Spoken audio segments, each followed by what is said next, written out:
ਪੌਲੁਸ ਰਸੂਲ ਦੀ ਪੱਤਰੀ ਅਫੀਸੀਆਂ ਨੂੰ ਅਧਿਆਇ 1।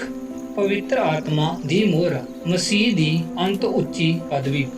ਲਿਖਤੁਮ ਪੌਲੁਸ, ਜਿਹੜਾ ਪਰਮੇਸ਼ਵਰ ਦੀ ਇੱਛਾ ਤੋਂ ਮਸੀਹ ਯਸੂ ਦਾ ਰਸੂਲ ਹਾਂ, ਅੱਗੇ ਯੋਗ ਉਹਨਾਂ ਸੰਤਾਂ ਨੂੰ ਜਿਹੜੇ ਅਫਸੋਸ ਵਿੱਚ ਵਸਦੇ ਹਨ ਅਤੇ ਮਸੀਹ ਯਸੂ ਵਿੱਚ ਨਿਹਚਾਵਾਨ ਹਨ, ਸਾਡੇ ਪਿਤਾ ਪਰਮੇਸ਼ਵਰ ਅਤੇ ਪ੍ਰਭੂ ਯਿਸੂ ਮਸੀਹ ਦੀ ਵੱਲੋਂ ਤੁਹਾਨੂੰ ਕਿਰਪਾ ਅਤੇ ਸ਼ਾਂਤੀ ਹੁੰਦੀ ਰਹੇ। ਮੁਬਾਰਕ ਹੋ ਸਾਡੇ ਪ੍ਰਭੂ ਯਿਸੂ ਮਸੀਹ ਦਾ ਪਰਮੇਸ਼ਵਰ ਅਤੇ ਪਿਤਾ ਨੇ ਮਸੀਹ ਵਿੱਚ ਸੁਰਗੀ ਥਾਵਾਂ ਵਿੱਚ ਸਭ ਪ੍ਰਕਾਰ ਦੀਆਂ ਆਤਮਿਕ ਬਰਕਤਾਂ ਨਾਲ ਸਾਨੂੰ ਬਰਕਤ ਦਿੱਤੀ, ਜਿਵੇਂ ਉਹਨੇ ਸਾਨੂੰ ਜਗਤ ਦੀ ਨੀਂਹ ਧਰਨ ਤੋਂ ਅੱਗੇ ਹੀ ਉਸ ਵਿੱਚ ਚੁਣ ਲਿਆ। ਭਾਈ ਅਸੀਂ ਉਹਦੇ ਸਨਮੁਖ ਪਰਮੇਸ਼ਵਰ ਵਿੱਚ ਪਵਿੱਤਰ ਅਤੇ ਨਿਹੰਕਲ ਹੋਈਏ। ਉਹਨੇ ਜੋ ਆਪਣੀ ਮਰਜ਼ੀ ਦੇ ਨੇਕ ਇਰਾਦੇ ਦੇ ਅਨੁਸਾਰ ਮਸੀਹ ਦੇ ਰਾਹੀਂ ਆਪਣੇ ਲਈ ਸਾਨੂੰ ਲਿਪਾਲਕ ਪੁੱਤਰ ਹੋਣ ਨੂੰ ਅੱਗੇ ਹੀ ਠਹਿਰਾਇਆ। ਭਾਈ ਉਹਦੀ ਕਿਰਪਾ ਦੀ ਮਹਿਮਾ ਦੀ ਉਸਤਤ ਹੋਵੇ, ਜਿਹੜੀ ਉਸਨੇ ਉਸ ਪਿਆਰੇ ਵਿੱਚ ਸਾਨੂੰ ਬਖਸ਼ ਦਿੱਤੀ, ਜਿਹਦੇ ਵਿੱਚ ਉਸ ਦੇ ਲਹੂ ਦੇ ਦੁਆਰਾ ਸਾਨੂੰ ਨਿਸਤਾਰਾ ਅਰਥਾਤ ਅਪਰਾਧਾਂ ਦੀ ਮਾਫੀ ਉਹਦੀ ਕਿਰਪਾ ਦੇ ਧਨ ਅਨੁਸਾਰ ਮਿਲਦੀ ਹੈ, ਜਿਸ ਕਿਰਪਾ ਨੂੰ ਉਹਨੇ ਸਾਰੇ ਗਿਆਨ ਅਤੇ ਬੁੱਧ ਨਾਲ ਸਾਨੂੰ ਚੋਖਾ ਦਿੱਤਾ, ਕਿਉਂ ਜੋ ਉਹਨੇ ਆਪਣੀ ਇੱਛਾ ਦੇ ਭੇਤ ਨੂੰ ਸਾਡੇ ਉੱਤੇ ਪ੍ਰਗਟ ਕੀਤਾ, ਆਪਣੇ ਉਸ ਨੇਕ ਇਰਾਦੇ ਦੇ ਅਨੁਸਾਰ ਜਿਹੜਾ ਉਹਨੇ ਉਸ ਵਿੱਚ ਧਾਰਿਆ ਸੀ, ਭਾਈ ਸਾਮਿਆਂ ਦੀ ਪੂਰਨਤਾਈ ਦੀ ਜੁਗਤ ਹੋਵੇ, ਤਾਂ ਜੋ ਉਹ ਸਭਨਾਂ ਨੂੰ ਜੋ ਸਵਰਗ ਵਿੱਚ ਅਤੇ ਜੋ ਧਰਤੀ ਉੱਤੇ ਹਨ ਮਸੀਹ ਵਿੱਚ ਇਕੱਠਾ ਕਰੇ। ਹਾਂ, ਉਸ ਵਿੱਚ ਅਸੀਂ ਵੀ ਉਹਦੀ ਧਾਰਨਾ ਮੁਜਾਬ, ਜਿਹੜਾ ਆਪਣੀ ਇੱਛਾ ਦੇ ਮਤੇ ਅਨੁਸਾਰ ਸਭੋ ਕੁਝ ਕਰਦਾ ਹੈ, ਅੱਗੇ ਹੀ ਠਹਿਰਾਈਏ ਜਾ ਕੇ ਅਦਾਕਾਰ ਬਣ ਗਏ। ਭਾਈ ਅਸੀਂ ਜਿੰਨਾ ਪਹਿਲਾਂ ਮਸੀਹ ਉੱਤੇ ਆਸ ਕੀਤੀ ਸੀ, ਉਹਦੀ ਮਹਿਮਾ ਦੀ ਉਸਤਤ ਹੋਈਏ। ਉਹ ਵਿੱਚ ਜਿਸ ਵੇਲੇ ਤੁਸਾਂ ਸੱਚਾਈ ਦਾ ਵਚਨ ਆਧਾਰਿਤ ਆਪਣੀ ਮੁਕਤੀ ਦੀ ਖੁਸ਼ੀ ਖਬਰੀ ਸੁਣਾਈ ਅਤੇ ਉਸ ਵਿੱਚ ਨਿਹਚਾ ਵੀ ਕੀਤੀ, ਤਾਂ ਵਾਅਦੇ ਦੇ ਪਵਿੱਤਰ ਆਤਮਾ ਨਾਲ ਤੁਹਾਡੇ ਉੱਤੇ ਵੀ ਮੋਹਰ ਲੱਗੀ। ਇਹ ਪਰਮੇਸ਼ਵਰ ਦੇ ਨਿੱਜ ਦੀਆਂ ਲੋੜਾਂ ਦੇ ਨਿਸਤਾਰੇ ਦੇ ਲਈ ਸਾਡੇ ਅਦਾਕਾਰ ਦੀ ਸਾਹੀ ਹੈ ਕਿ ਉਹਦੀ ਮਹਿਮਾ ਦੀ ਉਸਤਤ ਹੋਵੇ। ਇਸ ਕਾਰਨ ਮੈਂ ਵੀ ਜਦ ਤੁਹਾਡੀ ਨੇਚਾ ਨੂੰ ਜੋ ਪ੍ਰਭੂ ਯਿਸੂ ਦੇ ਉੱਤੇ ਹੈ ਅਤੇ ਉਸ ਪ੍ਰੇਮ ਨੂੰ ਜੋ ਸਭਨਾਂ ਸੰਤਾਂ ਦੇ ਲਈ ਹੈ ਸੁਣਾਇਆ, ਤਾਂ ਆਪਣੀ ਪ੍ਰਾਰਥਨਾ ਵਿੱਚ ਤੁਹਾਨੂੰ ਚੇਤੇ ਕਰਦਿਆਂ ਤੁਹਾਡੇ ਲਈ ਧੰਨਵਾਦ ਕਰਨ ਤੋਂ ਨਹੀਂ ਹਟਦਾ। ਭਾਈ ਸਾਡੇ ਪ੍ਰਭੂ ਯਿਸੂ ਮਸੀਹ ਦਾ ਪਰਮੇਸ਼ਵਰ, ਜਿਹੜਾ ਤੇਜ ਦਾ ਪਿਤਾ ਹੈ, ਆਪਣੀ ਪੂਰੀ ਪਛਾਣ ਵਿੱਚ ਗਿਆਨ ਅਤੇ ਪ੍ਰਕਾਸ਼ ਦਾ ਆਤਮਾ ਤੁਹਾਡੇ ਦਾਨ ਕਰੇ, ਕਿ ਤੁਹਾਡੇ ਦਿਲ ਦੀਆਂ ਅੱਖਾਂ ਨੂੰ ਚਾਨਣ ਹੋਵੇ, ਤਾਂ ਜੋ ਤੁਸੀਂ ਜਾਣ ਲਵੋ ਭਾਈ ਉਹਦੇ ਸੱਦੇ ਤੋਂ ਕੀ ਆਸ ਹੁੰਦੀ ਹੈ ਅਤੇ ਸੰਤ ਵਿੱਚ ਉਹਦੇ ਤੇਜਵਾਨ ਅਦਾਕਾਰ ਦਾ ਧਨ ਕੀ ਹੈ, ਅਤੇ ਆਸਾਂ ਨਿਹਚਾਵਾਨਾਂ ਵੱਲੋਂ ਉਹਦੀ ਸਮਰੱਥਾ ਦਾ ਅੰਤ ਯਤਨ ਵਡਭਾਨ ਉਹਦੀ ਵੱਡੀ ਸ਼ਕਤੀ ਦੇ ਅਮਲ ਅਨੁਸਾਰ ਕੀ ਹੈ, ਜਿਹੜਾ ਉਹਨੇ ਮਸੀਹ ਵਿੱਚ ਕੀਤਾ, ਜਦ ਉਸ ਨੂੰ ਮੁਰਦਿਆਂ ਵਿੱਚੋਂ ਜਿਵਾਲਿਆ ਅਤੇ ਸਵਰਗੀ ਥਾਵਾਂ ਵਿੱਚ ਆਪਣੇ ਸੱਜੇ ਹੱਥ ਬਹਾਲਿਆ। ਉਹ ਹਰੇਕ ਹਕੂਮਤ, ਇਖਤਿਆਰ, ਕੁਦਰਤ, ਰਿਆਸਤ ਅਤੇ ਹਰੇਕ ਨੌਂ ਦੇ ਉਤਾਂ ਹੈ, ਜੋ ਨਾ ਕੇਵਲ ਇਸ ਯੁੱਗ ਵਿੱਚ ਸਗੋਂ ਆਉਣ ਵਾਲੇ ਯੁੱਗ ਵਿੱਚ ਵੀ ਲੈਂਦਾ ਹੈ, ਅਤੇ ਸਭੋ ਕੁਝ ਉਸ ਦੇ ਪੈਰਾਂ ਹੇਠਾਂ ਕਰ ਦਿੱਤਾ ਅਤੇ ਸਭਨਾਂ ਵਸਤਾਂ ਉੱਤੇ ਸਿਰ ਬੰਨ੍ਹਣ ਲਈ ਉਸ ਨੂੰ ਕਲੀਸਿਆਂ ਲਈ ਦੇ ਦਿੱਤਾ। ਇਹ ਉਹਦੀ ਦੇਹ ਹੈ, ਅਰਥਾਤ ਉਸ ਦੀ ਭਰਪੂਰੀ, ਜਿਹੜਾ ਸਭਨਾਂ ਵਿੱਚ ਸਭੋ ਕੁਝ ਭਰਦਾ ਹੈ। ਆਮੀਨ। ਪੌਲੁਸ ਰਸੂਲ ਦੀ ਪੱਤਰੀ ਅਫੀਸੀਆਂ ਨੂੰ ਅਧਿਆਇ 2। ਸਲੀਪ ਤੋਂ ਇੱਕ ਨਵੀਂ ਇਨਸਾਨੀਅਤ। ਉਹਨੇ ਤੁਹਾਨੂੰ ਵੀ ਜਾਂ ਤੁਸੀਂ ਆਪਣੇ ਅਪਰਾਧਾਂ ਅਤੇ ਪਾਪਾਂ ਦੇ ਕਾਰਨ ਮੁਰਦੇ ਸੌਂ ਜੀਵਾਲਿਆ, ਜਿਨ੍ਹਾਂ ਦੇ ਵਿੱਚ ਤੁਸੀਂ ਇਸ ਸੰਸਾਰ ਦੇ ਵਿਹਾਰ ਅਨੁਸਾਰ ਇਤਿਹਾਤਾਂ ਦੇ ਸਰਦਾਰ ਦੇ ਅਰਥਾਤ ਉਸ ਰੂਹ ਦੇ ਅਨੁਸਾਰ ਅੱਗੇ ਚੱਲਦੇ ਸੌਂ, ਜਿਹੜੀ ਹੁਣ ਅਣਆਗਿਆਕਾਰੀ ਦੇ ਪੁੱਤਰਾਂ ਵਿੱਚ ਅਸਰ ਕਰਦੀ ਹੈ, ਅਤੇ ਉਹਨਾਂ ਵਿੱਚ ਅਸੀਂ ਵੀ ਸਭੇ ਸਰੀਰ ਅਤੇ ਮਨ ਦੀਆਂ ਚਾਹਵਾਂ ਨੂੰ ਪੂਰੇ ਕਰਦਿਆਂ ਆਪਣੇ ਸਰੀਰ ਦੀਆਂ ਕਾਮਨਾਵਾਂ ਵਿੱਚ ਅੱਗੇ ਦਿਨ ਕੱਟਦੇ ਸਾਂ, ਅਤੇ ਹੋਰਨਾਂ ਵਾਂਗੂ ਆਪਣੇ ਸੁਭਾਅ ਕਰਕੇ ਜ਼ਬਰ ਦੇ ਪੁੱਤਰ ਸਾਂ। ਪਰੰਤੂ ਪਰਮੇਸ਼ਵਰ ਨੇ, ਜਿਹੜਾ ਦਇਆ ਦਾ ਧਨੀ ਹੈ, ਆਪਣੇ ਉਹ ਵੱਡੇ ਪ੍ਰੇਮ ਕਰਕੇ, ਜਿਸ ਤੋਂ ਉਸ ਨੇ ਸਾਡੇ ਨਾਲ ਪ੍ਰੇਮ ਕੀਤਾ, ਜਦੋਂ ਅਸੀਂ ਅਪਰਾਧਾਂ ਦੇ ਕਾਰਨ ਮੁਰਦੇ ਹੀ ਸਾਂ, ਜਦੋਂ ਸਾਨੂੰ ਮਸੀਹ ਦੇ ਨਾਲ ਜੀਵਾਲਿਆ, ਕਿਰਪਾ ਤੋਂ ਹੀ ਤੁਸੀਂ ਬਚਾਏ ਗਏ ਹੋ, ਅਤੇ ਉਹ ਨੇ ਸਾਨੂੰ ਉਸ ਦੇ ਨਾਲ ਉਠਾਇਆ ਅਰ ਸਾਨੂੰ ਮਸੀਹ ਯਿਸੂ ਵਿੱਚ ਸਵਰਗੀ ਥਾਵਾਂ ਉੱਤੇ ਉਸ ਦੇ ਨਾਲ ਬਹਾਲਿਆ। ਭਾਈ ਉਸ ਦਿਆਲਗੀ ਨਾਲ ਜੋ ਮਸੀਹ ਯਿਸੂ ਵਿੱਚ ਸਾਡੇ ਉੱਤੇ ਹੈ, ਉਹ ਆਉਣ ਵਾਲੀ ਯੁੱਗਾਂ ਵਿੱਚ ਆਪਣੀ ਕਿਰਪਾ ਦਾ ਬੇਹੱਦ ਧਨ ਉਜਾਗਰ ਕਰੇ, ਕਿਉਂ ਜੋ ਤੁਸੀਂ ਕਿਰਪਾ ਤੋਂ ਨਿਹਚਾ ਦੇ ਰਾਹੀਂ ਬਚਾਏ ਗਏ, ਅਤੇ ਇਹ ਤੁਹਾਡੀ ਵੱਲੋਂ ਨਹੀਂ, ਇਹ ਪਰਮੇਸ਼ਵਰ ਦੀ ਬਖਸ਼ਿਸ਼ ਹੈ। ਇਹ ਕਰਨੀਆਂ ਤੋਂ ਨਹੀਂ, ਅਜਿਹਾ ਨਾ ਹੋਵੇ ਭਾਈ ਕੋਈ ਘਮੰਡ ਕਰੇ, ਕਿਉਂ ਜੋ ਅਸੀਂ ਉਹ ਦੀ ਰਚਨਾ ਹਾਂ, ਜਿਹੜੇ ਮਸੀਹ ਯਿਸੂ ਵਿੱਚ ਸ਼ੁਭ ਕਰਮ ਲਈ ਰਚੇ ਗਏ, ਜੋ ਪਰਮੇਸ਼ਵਰ ਨੇ ਅੱਗੇ ਹੀ ਤਿਆਰ ਕੀਤੇ ਸਨ, ਭਾਈ ਅਸੀਂ ਉਹਨਾਂ ਵਿੱਚ ਲੱਗੇ ਰਹੀਏ। ਇਸ ਲਈ ਚੇਤੇ ਕਰੋ ਭਾਈ, ਅੱਗੇ ਤੁਸੀਂ ਸਰੀਰ ਦੇ ਸੰਬੰਧ ਕਰਕੇ ਪਰਾਈਆਂ ਕੌਮਾਂ ਦੇ ਲੋਕ ਸੌਂ, ਅਤੇ ਉਹਨਾਂ ਤੋਂ ਜਿਨ੍ਹਾਂ ਦੀ ਸੁੰਨਤ ਸਰੀਰ ਵਿੱਚ ਹੱਥਾਂ ਨਾਲ ਕੀਤੀ ਹੋਈ ਹੈ, ਅਸੁੰਨਤੀ ਅਖਵਾਉਂਦੇ ਸੌਂ। ਨਾਲੇ ਤੁਸੀਂ ਉਸ ਸਮੇਂ ਮਸੀਹ ਤੋਂ ਅੱਡ ਇਸਰਾਏਲੀ ਦੀ ਪਾਤਸ਼ਾਹੀ ਤੋਂ ਨਿਆਰੇ ਕੀਤੇ ਹੋਏ, ਬਚਨ ਦੇ ਨੇਮ ਤੋਂ ਬਾਹਰ ਆਸਾਹੀਨ ਅਤੇ ਜਗਤ ਵਿੱਚ ਪਰਮੇਸ਼ਵਰ ਤੋਂ ਰਹਿਤ ਸੌਂ। ਪਰ ਹੁਣ ਮਸੀਹ ਯਿਸੂ ਵਿੱਚ ਤੁਸੀਂ ਜਦੋਂ ਅੱਗੇ ਦੂਰ ਸੌਂ, ਮਸੀਹ ਦੇ ਲਹੂ ਦੇ ਕਾਰਨ ਨੇੜੇ ਕੀਤੇ ਗਏ ਹੋ, ਕਿਉਂ ਜੋ ਉਹ ਸਾਡਾ ਮਿਲਾਪ ਹੈ, ਜਿਸ ਨੇ ਦੋਹਾਂ ਨੂੰ ਇੱਕ ਕੀਤਾ, ਅਤੇ ਆਪਣੇ ਸਰੀਰ ਵਿੱਚ ਬੈਰ ਵਿਰੋਧ ਵਾਲੀ ਜੁਦਾਈ ਦੀ ਕੰਧ ਨੂੰ ਢਾਹ ਦਿੱਤਾ, ਅਤੇ ਸਾਰਿਆਂ ਨੂੰ ਬੰਦੀਆਂ ਅਤੇ ਕਾਨੂੰਨਾਂ ਸਣੇ ਅਕਰਥ ਕਰ ਦਿੱਤਾ, ਤਾਂ ਜੋ ਦੋਹਾਂ ਤੋਂ ਆਪ ਵਿੱਚ ਇੱਕ ਨਵਾਂ ਇਨਸਾਨ ਰਚ ਕੇ ਮੇਲ ਕਰਵਾਏ, ਅਤੇ ਸਲੀਬ ਦੇ ਰਾਹੀਂ ਬੈਰ ਵਿਰੋਧ ਦਾ ਪੁੱਠਾ ਕਰਕੇ ਉਸੇ ਨਾਲ ਦੋਹਾਂ ਨੂੰ ਇੱਕ ਸਰੀਰ ਬਣਾ ਕੇ ਪਰਮੇਸ਼ਵਰ ਨਾਲ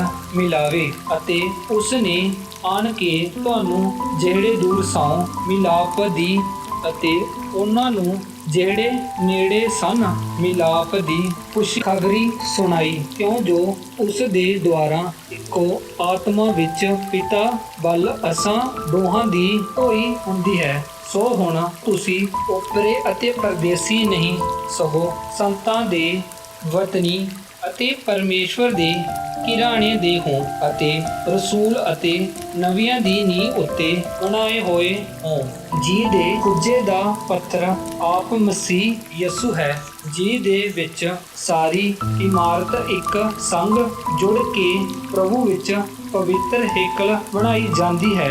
ਇਸ ਵਿੱਚ ਤੁਸੀਂ ਵੀ ਆਤਮਾ ਵਿੱਚ ਪਰਮੇਸ਼ਵਰ ਦਾ ਭਵਨ ਹੋ ਲਈ ਇੱਕ ਸੰਗ ਬਣੇ ਜਾਂਦੇ ਹੋ। ਆਮੀਨ।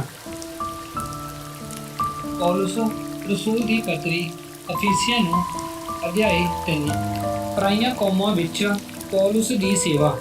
ਇਸ ਕਾਰਨ ਮੈਂ ਪੌਲੁਸ, ਜੋ ਤੁਸਾਂ ਪਰਾਈਆਂ ਕੌਮਾਂ ਦੇ ਲਈ ਮਸੀਹ ਯਿਸੂ ਦਾ ਕੈਦੀ ਹਾਂ, ਪਰ ਤਾਂ ਜੇ ਤੁਸਾਂ ਪਰਮੇਸ਼ਵਰ ਦੀ ਉਸ ਕਿਰਪਾ ਦੀ ਮੁਖਤਿਆਰੀ ਦੀ ਖਬਰ ਸੁਣੀ, ਜਿਹੜੀ ਮੈਨੂੰ ਤੁਹਾਡੇ ਲਈ ਦਾਨ ਹੋਈ, ਭਾਈ ਪ੍ਰਕਾਸ਼ ਬਾਣੀ ਨਾਲ ਉਹ ਭੇਤ ਮੇਰੇ ਉੱਤੇ ਖੋਲ੍ਹਿਆ ਗਿਆ, ਜਿਵੇਂ ਮੈਂ ਥੋੜਾ ਕਰਕੇ ਅੱਗੇ ਲਿਖਿਆ।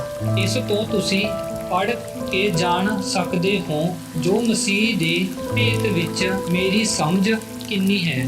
ਉਹ ਪੁਰਾਣਾ ਸਮਿਆਂ ਵਿੱਚ ਇਨਸਾਨਾਂ ਉੱਤੇ ਉਸ ਪ੍ਰਕਾਸ਼ ਨਹੀਂ ਖੋਲਿਆ ਗਿਆ ਜਿਸ ਪ੍ਰਕਾਸ਼ ਹੁਣ ਉਸ ਦੇ ਪਵਿੱਤਰ ਰਸੂਲ ਅਤੇ ਨਬੀਆਂ ਉੱਤੇ ਆਤਮਿਕ ਦਾ ਪ੍ਰਕਾਸ਼ ਕੀਤਾ ਗਿਆ ਹੈ। ਅਰਥਾਤ ਇਹ ਕਿ ਮਸੀਹ ਵਿੱਚ ਖੁਸ਼ਖਬਰੀ ਦੇ ਦੁਆਰਾ ਪਰਾਈਆਂ ਕੌਮਾਂ ਦੇ ਲੋਕ ਸੰਗੀ, ਅਧਿਕਾਰੀ ਅਤੇ ਇੱਕ ਦੇਹੀ ਦੇ ਅਤੇ ਵਾਅਦੇ ਦੇ ਸਾਂਝੀ ਹਨ ਅਤੇ ਪਰਮੇਸ਼ਵਰ ਦੀ ਕਿਰਪਾ ਜੋ ਉਹਦੀ ਸਮਰੱਥਾ ਦੇ ਕਾਰਨ ਮੂਜਬ ਮੇਰੇ ਉੱਤੇ ਹੋਈ ਉਹਦੇ ਦਾਨ ਅਨੁਸਾਰ ਮੈਂ ਉਸ ਖੁਸ਼ਖਬਰੀ ਦਾ ਸੇਵਕ ਬਣਿਆ। ਮੇਰੇ ਉੱਤੇ ਜੋ ਸਾਰੀਆਂ ਸੰਤਾਂ ਵਿੱਚੋਂ ਛੋਟੇ ਤੋਂ ਛੋਟਾ ਹਾਂ, ਇਹ ਕਿਰਪਾ ਹੋਈ ਭਾਈ ਮੈਂ ਪਰਾਈਆਂ ਕੌਮਾਂ ਨੂੰ ਮਸੀਹ ਦੇ ਅਣਲੱਭਤਾਂ ਦੀ ਖੁਸ਼ਖਬਰੀ ਸੁਣਾਵਾਂ ਔਰ ਇਸ ਗੱਲ ਦਾ ਪ੍ਰਕਾਸ਼ ਕਰ ਕਿ ਉਹ ਭੇਤ ਦੀ ਕੀ ਜੁਗਤੀ ਹੈ ਜਿਹੜਾ ਆਦਿ ਤੋਂ ਪਰਮੇਸ਼ਵਰ ਵਿੱਚ ਗੁਪਤ ਰਿਹਾ ਹੈ, ਜੀ ਨੇ ਸਭ ਵਸਤਾਂ ਉਪਕਾਰ ਕੀਤਿਆ। ਭਾਈ ਹੁਣ ਕਲੀਸਿਆਂ ਦੇ ਰਾਹੀਂ ਸਵਰਗੀ ਥਾਵਾਂ ਵਿੱਚ ਹਕੂਮਤਾਂ ਅਤੇ ਇਖਤਿਆਰ ਉੱਤੇ ਪਰਮੇਸ਼ਵਰ ਦਾ ਨਾਨਾ ਪ੍ਰਕਾਰ ਦਾ ਗਿਆਨ ਪ੍ਰਗਟ ਕੀਤਾ ਜਾਵੇ ਉਸ ਸਦੀਪਕ ਮਨਸਾ ਦੇ ਅਨੁਸਾਰ ਜਿਹੜੀ ਉਹਨੇ ਮਸੀਹ ਯਿਸੂ ਸਾਡੇ ਪ੍ਰਭੂ ਵਿੱਚ ਧਾਰੀ ਜੀ ਦੇ ਵਿੱਚ ਉਸ ਉੱਤੇ ਨੇਚਾ ਕਰਨ ਦੇ ਦੁਆਰਾ ਸਾਨੂੰ ਦਲੇਰੀ ਅਤੇ ਢੋਈ ਭਰੋਸੇ ਨਾਲ ਪ੍ਰਾਪਤ ਹੁੰਦੀ ਹੈ। ਇਸ ਲਈ ਮੈਂ ਇਹ ਬੇਨਤੀ ਕਰਦਾ ਹਾਂ ਜੋ ਤੁਸੀਂ ਮੇਰੀਆਂ ਵਿਪਤਾ ਦੇ ਕਾਰਨ ਜੋ ਤੁਹਾਡੇ ਖਾਤਿਰ ਹਨ ਹੌਸਲੇ ਨਾਲ ਹਾਰੋ ਕਿਉਂ ਜੋ ਉਹਨਾਂ ਤੋਂ ਤੁਹਾਡੀ ਵਡਿਆਈ ਹੈ। ਇਸ ਕਾਰਨ ਮੈਂ ਉਸ ਪਿਤਾ ਦੇ ਅੱਗੇ ਆਪਣੇ ਗੋਡੇ ਨਿਵਾਉਂਦਾ ਹਾਂ ਜਿਸ ਤੋਂ ਆਕਾਸ਼ ਅਤੇ ਧਰਤੀ ਉਤਲੇ ਹਰੇਕ ਘਰਾਣੇ ਦਾ ਨਿਉ ਆਖੀਂਦਾ ਹੈ।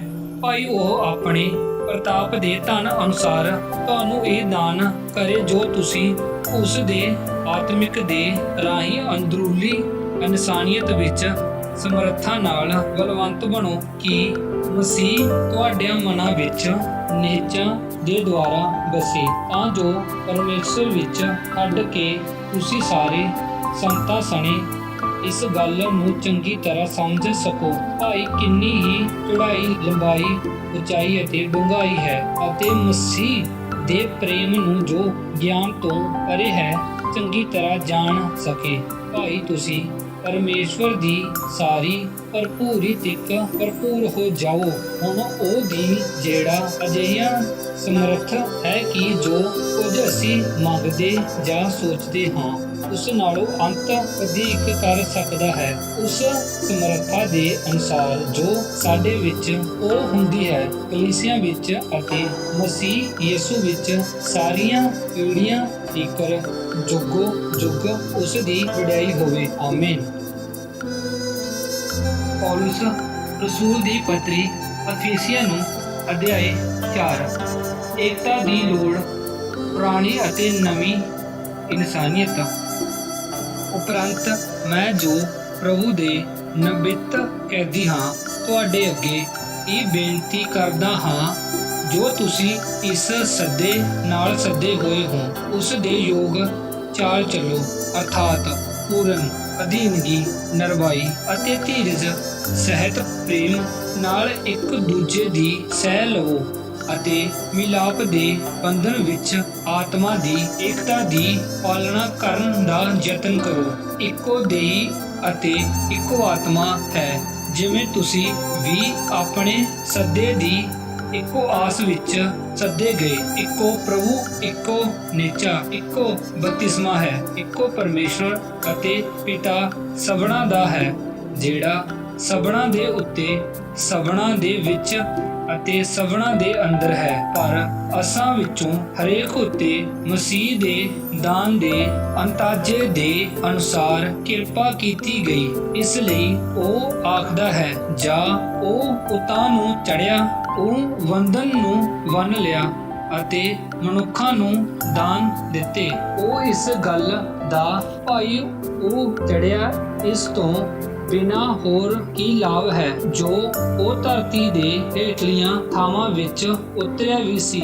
ਜਿਹੜਾ ਉਤਰਿਆ ਸੋ ਉਹ ਹੈ ਜੋ ਸਾਰੇ ਆਕਾਸ਼ ਤੇ ਉਤਾਂਹ ਚੜਿਆ ਵੀ ਸੀ। ਭਾਈ ਸਭੋ ਕੁਝ ਭਰਪੂਰ ਕਰੇ। ਉਹਨੇ ਕਈਆਂ ਨੂੰ ਰਸੂਲ, ਕਈਆਂ ਨੂੰ ਨਵੀ, ਕਈਆਂ ਨੂੰ ਪ੍ਰਚਾਰਕ, ਕਈਆਂ ਨੂੰ ਪਾਸਵਨ ਅਤੇ ਉਤਸ਼ਾਹ ਕਰਕੇ ਦੇ ਦਿੱਤਾ, ਤਾਂ ਜੋ ਸੇਵਕਾਈ ਦੇ ਕੰਮ ਲਈ ਸੰਤ ਸਿੱਧੇ ਹੋਣ ਅਤੇ ਮਸੀਹ ਦੀ ਦੇਹ ਉਸਰਦੀ ਜਾਵੇ, ਜਦੋਂ ਤੱਕ ਅਸੀਂ ਸਭੇ ਨੀਚਾਂ ਦੀ ਅਤੇ ਪਰਮੇਸ਼ਵਰ ਦੇ ਪੁੱਤਰ ਦੀ ਪਛਾਣ ਦੀ ਏਕਤਾ ਅਤੇ ਪੂਰੇ ਮਰਦ ਉਪਣੇ ਇੱਕ ਅਰਥਾਤ ਮਸੀਹ ਦੀ ਪੂਰੀ ਢੀਲ ਦੇ ਅੰਤਾਜੇ ਤੱਕ ਨਾ ਪਹੁੰਚੀਏ। ਭਾਈ ਅਸੀਂ ਅਗਾਂਹ ਨੂੰ ਈਵਾਣੇ ਨਾ ਰਹੀਏ, ਜਿਹੜੇ ਮਨੁੱਖ ਦੀ ਨੱਠ ਵਿਦਿਆ ਅਤੇ ਭੁਲਾਉਣ ਵਾਲੀ ਛਲ ਛਿੱਦ ਪੂਰੀ ਚਤੁਰਾਈ ਨਾਲ ਸਿੱਖਿਆ ਦੇ ਹਰੇਕ ਬੁੱਲੇ ਨਾਲ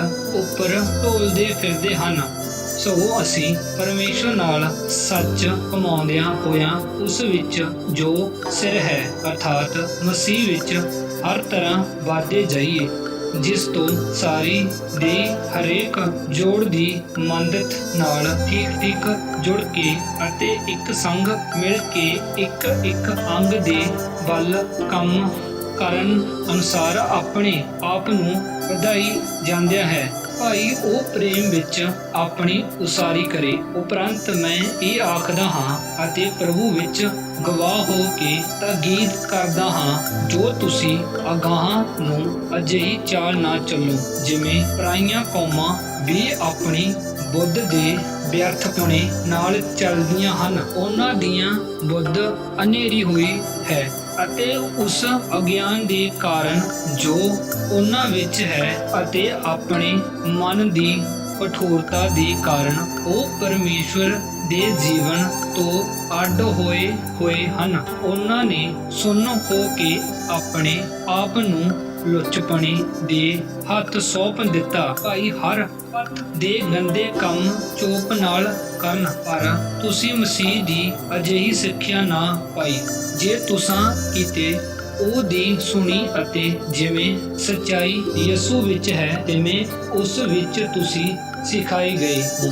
ਭਾਈ ਤੁਸੀਂ ਅਗਲੇ ਚੱਲਣ ਦੀ ਉਸ ਪਰਾਈ ਇਨਸਾਨੀਅਤ ਨੂੰ ਲਾ ਸੁੱਟੋ ਜੋ ਧੋਖਾ ਦੇਣ ਵਾਲੀਆਂ ਕਾਮਨਾਵਾਂ ਦੇ ਅਨੁਸਾਰ ਵਿਗੜਦੀਆਂ ਜਾਂਦੀਆਂ ਹਨ, ਅਤੇ ਆਪਣੇ ਮਨ ਦੇ ਸੁਭਾਅ ਵਿੱਚ ਨਵੇਂ ਬਣੋ ਅਤੇ ਜੀਵਨ ਇਨਸਾਨੀਅਤ ਨੂੰ ਪਹਿਨ ਲਓ, ਜਿਹੜੀ ਪਰਮੇਸ਼ਵਰ ਦੇ ਅਨੁਸਾਰ ਸੱਚਾਈ ਦੇ ਧਰਮ ਅਤੇ ਪਵਿੱਤਰਤਾਈ ਵਿੱਚ ਉਤਪੰਨ ਹੋਈ। ਇਸ ਲਈ ਤੁਸੀਂ ਝੂਠ ਨੂੰ ਤਿਆਗ ਕੇ ਹਰੇਕ ਆਪਣੇ ਗੁਆਂਢੀ ਨਾਲ ਸੱਚ ਬੋਲੋ, ਕਿਉਂ ਜੋ ਅਸੀਂ ਇੱਕ ਦੂਏ ਦੇ ਅੰਗ ਹਾਂ। ਤੁਸੀਂ ਗੁੱਸੇ ਤਾਂ ਹੋ ਪਰ ਪਾਪ ਨਾ ਕਰੋ। ਸੂਰਜ ਤੁਹਾਡੇ ਕ੍ਰੋਧ ਉੱਤੇ ਨਾ ਡੁੱਬ ਜਾਵੇ ਅਤੇ ਨਾ ਸ਼ੈਤਾਨ ਨੂੰ ਥਾਂ ਦਿਓ। ਚੋਰੀ ਕਰਨ ਵਾਲਾ ਅਗਾਂਹ ਨੂੰ ਚੋਰੀ ਨਾ ਕਰੇ, ਸਗੋਂ ਆਪਣੇ ਹੱਥੀਂ ਮਿਹਨਤ ਕਰਕੇ ਭਲਾ ਕੰਮ ਕਰੇ। ਭਾਈ ਜੀ ਨੂੰ ਲੋੜ ਹੈ ਉਹਨੂੰ ਵੰਡ ਦੇਣ ਲਈ ਕੁਝ ਉਹਦੇ ਕੋਲ ਹੋਵੇ। ਕੋਈ ਗੰਦੀ ਗੱਲ ਤੁਹਾਡੇ ਮੂੰਹੋਂ ਨਾ ਨਿਕਲੇ, ਸਗੋਂ ਜਿਵੇਂ ਲੋੜ ਪਵੇ ਉਹ ਗੱਲ ਨਿਕਲੇ ਜਿਹੜੀ ਹੋਰਾਨਾਂ ਦੀ ਉન્નਤੀ ਲਈ ਚੰਗੀ ਹੋਵੇ।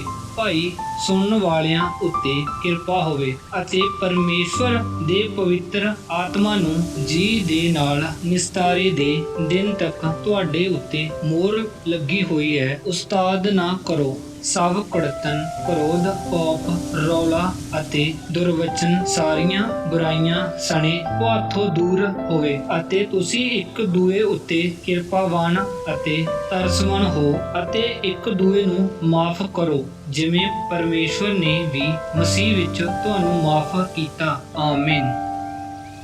ਪੌਲਸ ਰਸੂਲ ਦੀ ਪੱਤਰੀ ਅਫੀਸੀਆਂ ਨੂੰ ਅਧਿਆਇ 5। ਮਸੀਹ ਘਰਾਣੇ ਦਾ ਵਰਤਾਓ।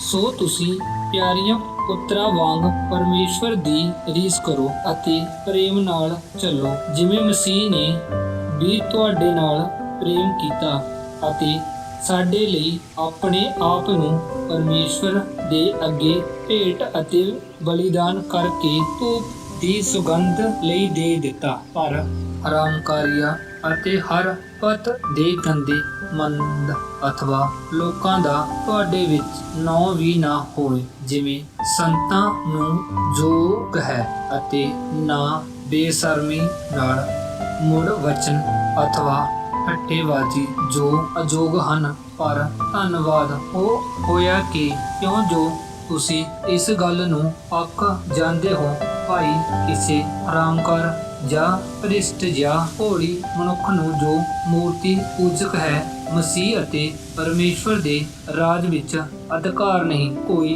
ਤੁਹਾਨੂੰ ਫੋਕੀਆਂ ਗੱਲਾਂ ਨਾਲ ਧੋਖਾ ਨਾ ਦੇਵੇ, ਕਿਉਂ ਜੋ ਇਹਨਾਂ ਗੱਲਾਂ ਦੇ ਕਾਰਨ ਪਰਮੇਸ਼ਵਰ ਦਾ ਕੋਪ ਅਨਾਗਿਆਕਾਰੀ ਦੇ ਪੁੱਤਾਂ ਉੱਤੇ ਪੈਦਾ ਹੈ। ਸੋ ਤੁਸੀਂ ਉਹਨਾਂ ਦੇ ਸਾਂਝੀ ਨਾ ਹੋ, ਕਿਉਂ ਜੋ ਤੁਸੀਂ ਅੱਗੇ ਹਨੇਰਾ ਸੌ, ਪਰ ਹੁਣ ਪ੍ਰਭੂ ਵਿੱਚ ਹੋ ਕੇ ਚਾਨਣ ਹੋ।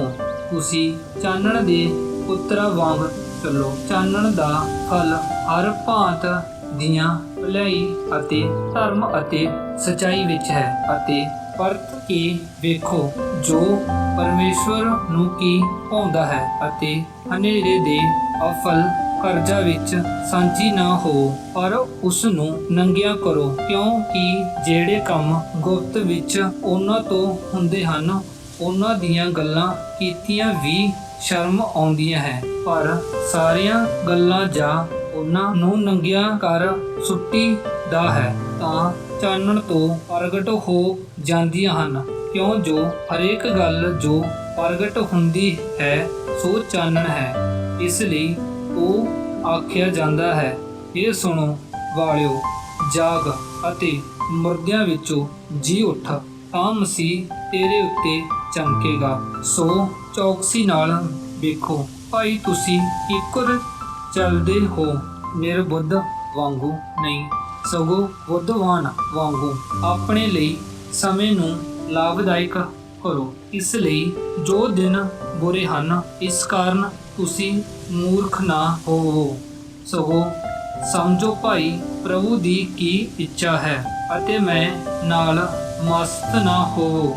ਜੀ ਦੇ ਵਿੱਚ ਲੁਚਪਨ ਹੁੰਦਾ ਹੈ, ਸਗੋਂ ਆਤਮਾ ਨਾਲ ਭਰਪੂਰ ਹੋ ਜਾਵੋ, ਅਤੇ ਜ਼ਬੂਰ ਅਤੇ ਭਜਨ ਅਤੇ ਆਤਮਿਕ ਗੀਤ ਗਾ ਕੇ ਇੱਕ ਦੂਏ ਨਾਲ ਗੱਲਾਂ ਕਰੋ, ਅਤੇ ਮਨ ਲਾ ਕੇ ਪ੍ਰਭੂ ਲਈ ਗਾਉਂਦੇ ਵਜਾਉਂਦੇ ਰਿਹਾ ਕਰੋ, ਅਤੇ ਸਭਨਾਂ ਗੱਲਾਂ ਦੇ ਲਈ ਸਾਡੇ ਪ੍ਰਭੂ ਯਿਸੂ ਮਸੀਹ ਦੇ ਨਾਮ ਉੱਤੇ ਪਰਮੇਸ਼ਵਰ ਅਰਥਾਤ ਪਿਤਾ ਦਾ ਸਦਾ ਧੰਨਵਾਦ ਕਰੋ, ਅਤੇ ਮਸੀਹ ਦੇ ਭੋਗ ਵਿੱਚ ਇੱਕ ਦੂਏ ਦੇ ਅਧੀਨ ਰਹੋ। ਕਿ ਪਤਨੀਓ, ਤੁਸੀਂ ਆਪਣੀਆਂ ਪਤੀਆਂ ਦੇ ਅਧੀਨ ਹੋ, ਜਿਵੇਂ ਪ੍ਰਭੂ ਦੇ, ਕਿਉਂ ਜੋ ਪਤਨੀ ਪਤੀ ਦਾ ਸਿਰ ਹੈ, ਜਿਵੇਂ ਮਸੀਹ ਵੀ ਕਲੀਸਿਆ ਦਾ ਸਿਰ ਹੈ। ਉਹ ਤਾਂ ਆਪ ਦੇਹੀ ਦਾ ਬਚਾਉਣ ਵਾਲਾ ਹੈ, ਪਰ ਤਾਂ ਵੀ ਇਸ ਪ੍ਰਕਾਰ ਕਲੀਸਿਆ ਮਸੀਹ ਦੇ ਅਧੀਨ ਹੈ। ਇਸੇ ਪ੍ਰਕਾਰ ਪਤਨੀਆਂ ਵੀ ਹਰ ਗੱਲ ਵਿੱਚ ਆਪਣੀਆਂ ਪਤੀਆਂ ਦੇ ਅਧੀਨ ਹੋਣ। ਹੇ ਪਤੀਓ, ਆਪਣੀਆਂ ਪਤਨੀਆਂ ਨਾਲ ਪ੍ਰੇਮ ਰੱਖੋ, ਜਿਵੇਂ ਮਸੀਹ ਨੇ ਵੀ ਕਲੀਸਿਆ ਨਾਲ ਪ੍ਰੇਮ ਕੀਤਾ ਅਤੇ ਆਪਣੇ ਆਪ ਨੂੰ ਉਸ ਦੇ ਲਈ ਦੇ ਦਿੱਤਾ, ਭਾਈ ਉਸ ਨੂੰ ਜਲ ਦੇ ਇਸ਼ਨਾਨ ਤੋਂ ਬਣੀ ਨਾਲ ਸ਼ੁੱਧ ਕਰਕੇ ਪਵਿੱਤਰ ਕਰੇ, ਅਤੇ ਉਹ ਉਸ ਨੂੰ ਆਪਣੇ ਲਈ ਇਹੋ ਜਿਹੀ ਪ੍ਰਤਾਪਵਾਨ ਕਲੀਸਿਆ ਤਿਆਰ ਕਰੇ, ਜੀ ਦੇ ਵਿੱਚ ਕਲੰਕ ਜਾਂ ਵੱਜ ਜਾਂ ਕੋਈ ਹੋਰ ਅਜਿਹਾ ਔਗਣ ਨਾ ਹੋਵੇ, ਸਗੋਂ ਉਹ ਪਵਿੱਤਰ ਅਤੇ ਨਿਰਮਲ ਹੋਵੇ। ਇਸ ਤਰ੍ਹਾਂ ਪਤੀਆਂ ਨੂੰ ਵੀ ਚਾਹੀਦਾ ਹੈ ਜੋ ਆਪਣੀਆਂ ਪਤਨੀਆਂ ਨਾਲ ਅਜਿਹਾ ਪ੍ਰੇਮ ਕਰਨ, ਜਿਵੇਂ ਆਪਣੇ ਸਰੀਰ ਨਾਲ ਕਰਦੇ ਹਨ। ਜਿਹੜਾ ਆਪਣੀ ਪਤਨੀ ਨਾਲ ਪ੍ਰੇਮ ਕਰਦਾ ਹੈ, ਉਹ ਆਪਣੇ ਹੀ ਨਾਲ ਪ੍ਰੇਮ ਕਰਦਾ ਹੈ, ਜਿਵੇਂ ਕਿਉਂ ਜੋ ਕਿਸੇ ਨੇ ਆਪਣੇ ਸਰੀਰ ਨਾਲ ਕਦੇ ਵੈਰ ਨਹੀਂ ਕੀਤਾ, ਸਗੋਂ ਉਹ ਉਸ ਨੂੰ ਪਾਲਦਾ ਪੋਸਦਾ ਹੈ, ਜਿਵੇਂ ਮਸੀਹ ਵੀ ਕਲੀਸਿਆ ਨੂੰ, ਕਿਉਂ ਜੋ ਅਸੀਂ ਉਸ ਦੀ ਦੇਹੀ ਦੇ ਅੰਗ ਹਾਂ। ਇਸ ਕਰਕੇ ਮਨੁੱਖ ਆਪਣੇ ਮਾਪੇ ਛੱਡ ਕੇ ਆਪਣੀ ਪਤਨੀ ਨਾਲ ਮਿਲਿਆ ਰਹੇਗਾ, ਅਤੇ ਉਹ ਦੋਹੇ ਇੱਕ ਸਰੀਰ ਹੋਣਗੇ। ਇਹ ਭੈ ਤਾਂ ਵੱਡਾ ਹੈ, ਪਰ ਮੈਂ ਮਸੀਹ ਅਤੇ ਕਲੀਸਿਆ ਦੇ ਵਿਖੇ ਬੋਲਦਾ ਹਾਂ।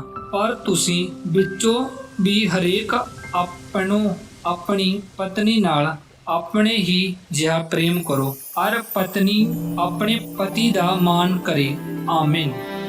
ਪੌਲੁਸ ਰਸੂਲ ਦੀ ਪਤਨੀ ਅਫੀਸੀਆਂ ਨੂੰ ਅਧਿਆਇ 6। ਪਰਮੇਸ਼ਵਰ ਦੇ ਪੂਰੇ ਸ਼ਸਤਰ ਵਸਤਰ ਧਾਰੋ। ਇਹ ਬਾਲਕੋ, ਤੁਸੀਂ ਪਰਮੇਸ਼ਵਰ ਵਿੱਚ ਆਪਣੇ ਮਾਪਿਆਂ ਦੇ ਆਗਿਆਕਾਰ ਰਹੋ, ਕਿਉਂ ਜੋ ਇਹ ਧਰਮ ਦੀ ਗੱਲ ਹੈ। ਤੂੰ ਆਪਣੀ ਮਾਂ ਦਾ ਪਿਓ ਦਾ ਆਦਰ ਕਰ, ਭਾਈ ਤੇਰਾ ਭਲਾ ਹੋਵੇ, ਔਰ ਧਰਤੀ ਉੱਤੇ ਤੇਰੀ ਉਮਰ ਲੰਮੀ ਹੋਵੇ। ਇਹ ਸਦਾਈ ਦੇ ਨਾਲ ਪਹਿਲਾ ਹੁਕਮ ਹੈ।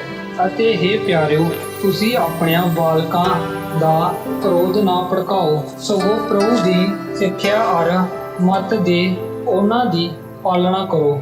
ਹੇ ਨੌਕਰੋ, ਤੁਸੀਂ ਉਹਨਾਂ ਦੀ ਜਿਹੜੇ ਸਰੀਰ ਦੇ ਸੰਬੰਧ ਕਰਕੇ ਤੁਹਾਡੇ ਮਾਲਕ ਹਨ, ਆਪਣੇ ਮਨ ਦੀ ਸਫਾਈ ਨਾਲ ਡਰਦੇ ਅਤੇ ਕੰਬਦੇ ਹੋਏ ਆਗਿਆਕਾਰੀ ਕਰੋ, ਜਿਵੇਂ ਮਸੀਹ ਦੀ ਅਤੇ ਮਨੁੱਖ ਦੇ ਰਿਝਾਉਣ ਵਾਲਿਆਂ ਵਾਂਗੂ ਵਿਖੇ ਦੀ ਨੌਕਰੀ, ਨਾ ਸਗੋਂ ਮਸੀਹ ਦੀਆਂ ਦਾਸਾਂ ਵਾਂਗੂ ਜੀ ਲਾ ਕੇ ਪਰਮੇਸ਼ਵਰ ਦੀ ਇੱਛਾ ਪੂਰੀ ਕਰੋ ਅਤੇ ਮਨ ਲਾ ਕੇ ਟਹਿਲ ਕਰੋ, ਜਿਵੇਂ ਪ੍ਰਭੂ ਦੀ ਅਤੇ ਨਾ ਮਨੁੱਖ ਦੀ। ਕਿਉਂ ਜੋ ਤੁਸੀਂ ਜਾਣਦੇ ਹੋ, ਭਾਈ ਹਰ ਕੋਈ ਜੋ ਕੁਝ ਭਲਾ ਕੰਮ ਕਰੇ, ਭਾਵੇਂ ਦਾਸ ਹੋਵੇ ਭਾਵੇਂ ਆਜ਼ਾਦ, ਸੋ ਪ੍ਰਭੂ ਕੋਲੋਂ ਉਹਦਾ ਫਲ ਪਾਵੇਗਾ। ਅਤੇ ਹੇ ਮਾਲਕੋ, ਤੁਸੀਂ ਧਮਕੀਆਂ ਛੱਡ ਕੇ ਉਹਨਾਂ ਨਾਲ ਹੋ ਜਿਹੀ ਵਰਤਾਅ ਕਰੋ, ਕਿਉਂ ਜੋ ਤੁਸੀਂ ਜਾਣਦੇ ਹੋ, ਸੋ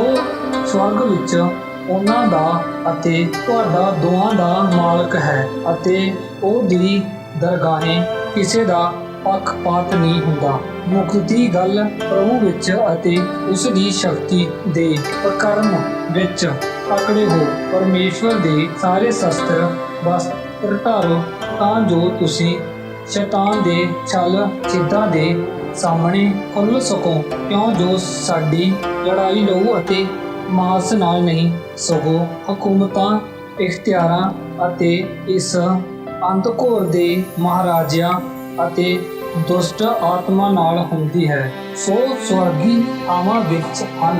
ਇਸ ਕਾਰਨ ਤੁਸੀਂ ਪਰਮੇਸ਼ਵਰ ਦੇ ਸਾਰੇ ਸ਼ਸਤਰ ਵਸਤਰ ਲੈ ਲਵੋ, ਭਾਈ ਤੁਸੀਂ ਬੁਰੇ ਦਿਨ ਵਿੱਚ ਸਾਹਮਣਾ ਕਰ ਸਕੋ ਅਤੇ ਸਭੋ ਕੁਝ ਮੁੱਕ ਕੇ ਖੁੱਲ੍ਹ ਸਕੇ। ਸੋ ਤੁਸੀਂ ਆਪਣੀ ਕਮਰ ਸੱਚਾਈ ਨਾਲ ਕੱਸ ਕੇ ਅਤੇ ਧਰਮ ਦੀ ਸੱਜੋ ਪਹਿਨ ਕੇ ਅਤੇ ਮਿਲਾਪ ਦੀ ਖੁਸ਼ੀ ਖਬਰੀ ਦੀ ਤਿਆਰੀ ਦੀ ਜੁੱਤੀ ਆਪਣੇ ਪੈਰੀ ਪਾ ਕੇ ਖਲੋ, ਜੋ ਉਹਨਾਂ ਸਭਨਾਂ ਤਣੇ ਨੇਚਾ ਦੀ ਢਾਲ ਲੋ, ਜੀ ਦੇ ਨਾਲ ਤੁਸੀਂ ਉਸ ਦੁਸ਼ਟ ਦੇ ਸਾਰੇ ਆਗਨਾਂ ਨੂੰ ਬੁੱਝ ਸਕੋਗੇ ਅਤੇ ਮੁਕਤੀ ਦਾ ਟੋਪ ਅਤੇ ਆਤਮਾ ਦੀ ਤਲਵਾਰ ਜੋ ਪਰਮੇਸ਼ਵਰ ਦੀ ਬਾਣੀ ਹੈ ਲੈ ਲਵੋ, ਅਤੇ ਸਾਰੀ ਪ੍ਰਾਰਥਨਾ ਅਤੇ ਬੇਨਤੀ ਨਾਲ ਹਰ ਸਮੇਂ ਪ੍ਰਾਰਥਨਾ ਕਰਦੇ ਰਹੋ, ਅਤੇ ਇਹ ਦੇ ਨਿਮਿਤ ਸਾਰੀਆਂ ਸੰਤਾਂ ਲਈ ਬਹੁਤ ਤਕੜਾਈ ਅਤੇ ਬੇਨਤੀ ਨਾਲ ਜਾਗਦੇ ਰਹੋ।